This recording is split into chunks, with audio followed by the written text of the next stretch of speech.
One of the things I noticed about this old bus is that it's hard to start, and when it runs, it idles really high.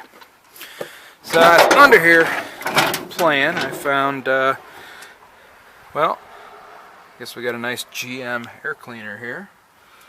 Off of a 5.7, so that's a 350.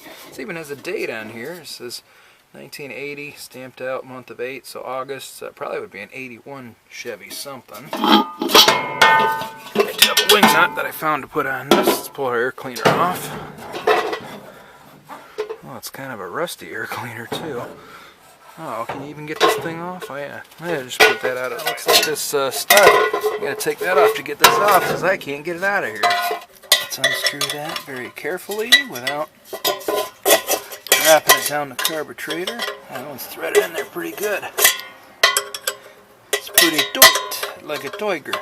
Maybe we'll put a little Uncle C's on that next time.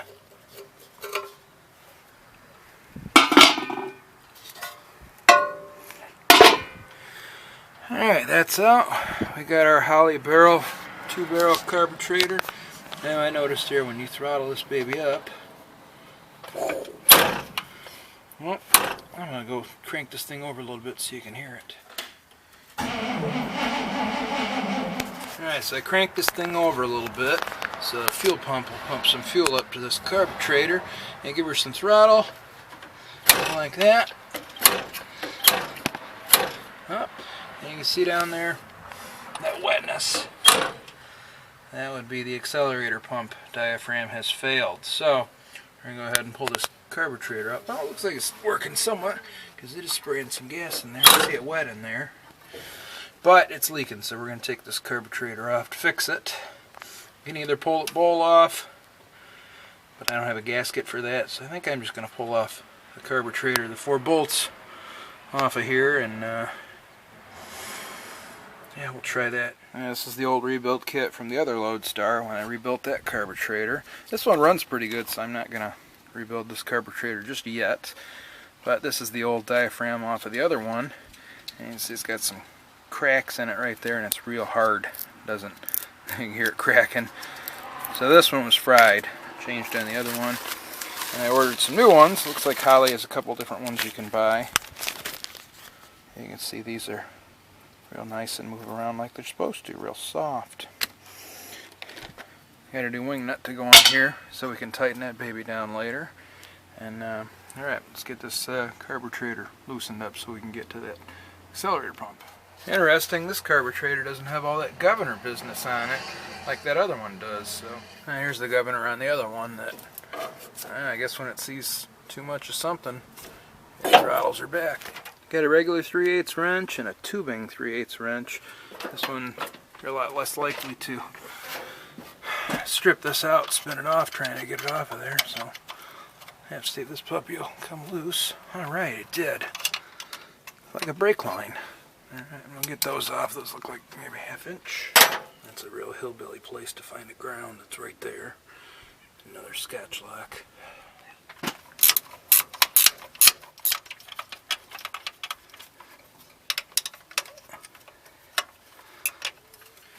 This side's a little more difficult because there's crap in the way.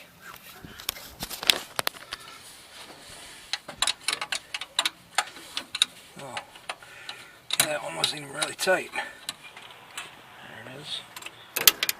And drop that one down right there. Oh my gosh, that one was loose too. Yeah, I would have made a vacuum leak. Here's an important step after you spill a bunch of gas everywhere. Put your rag over the holes on the carburetor here, or on the manifold, so you can't drop anything down them holes, because you will regret it if you do. Alright, there's our accelerator pump right here. As the throttle moves, it'll push on that accelerator pump, which pushes the diaphragm there. So we'll take these 4 screws out and change that diaphragm.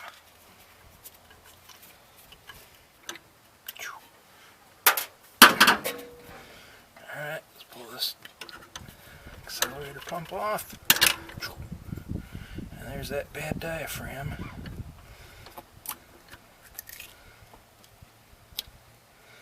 A little bit of crap in there. We'll spray that out with some carb spray or whatever I got here.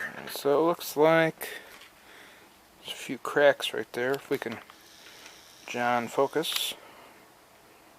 Nope, not gonna focus, are you? Anyway, there's some cracks. I can't get this thing to focus, but there's some cracks in there. Alright, got our old one and our new one.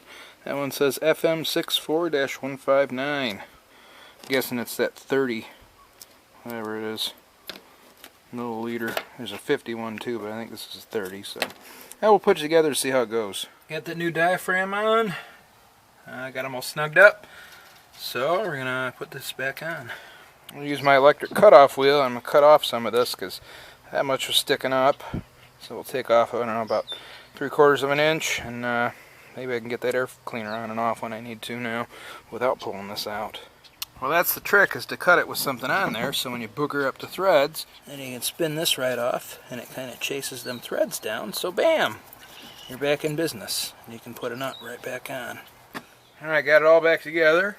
All 4 bolts are put in for the carburetor, so the manifold, the yellow jacket flying around, and I got that vacuum advance line back onto the carburetor. Darn yellow jackets, I hate those things. Got that bolt cut down and put on here, and I was able to put the stud back on and slide the air filter back over it. Also on this side, you got this line that does hook onto the air filter there. I don't know if we can see that too well or not. Yep, there's where it hooks onto the air filter, and the point of that is that you'll get filtered air that goes through the air filter, and that's what the air compressor draws too. All those things get some hillbilly hose right here. I don't know what that's for. Oh, that goes down to the tick crankcase, well, your blow-by.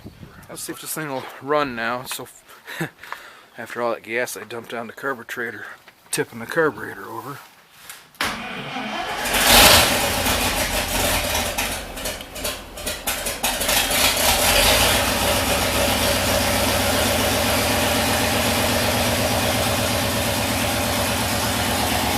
The oil pressure gauge is right.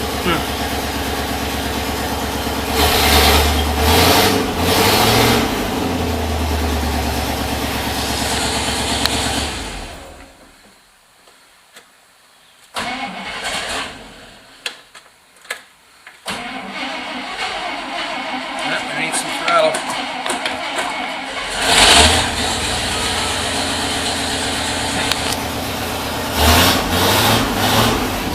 That throttle feels real stiff now.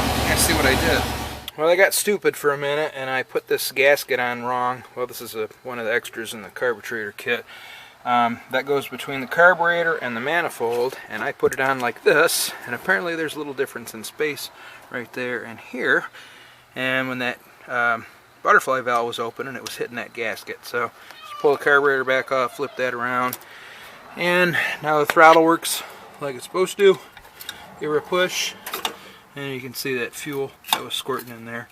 That's that accelerator pump diaphragm we just changed, and it's doing what it's supposed to now. So tighten this back down and give her another start. Running pretty good now, and it's idling good. Maybe it was just idling high before because of that vacuum leak.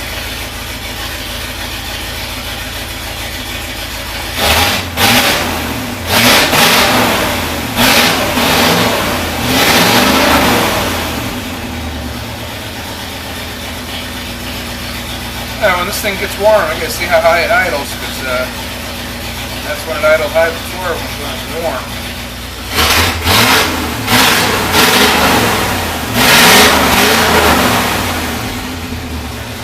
Yeah, it's got good oil pressure now.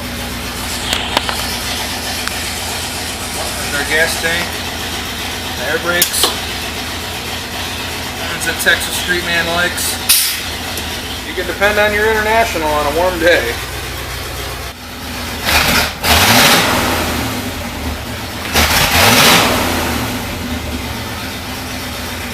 What a runner.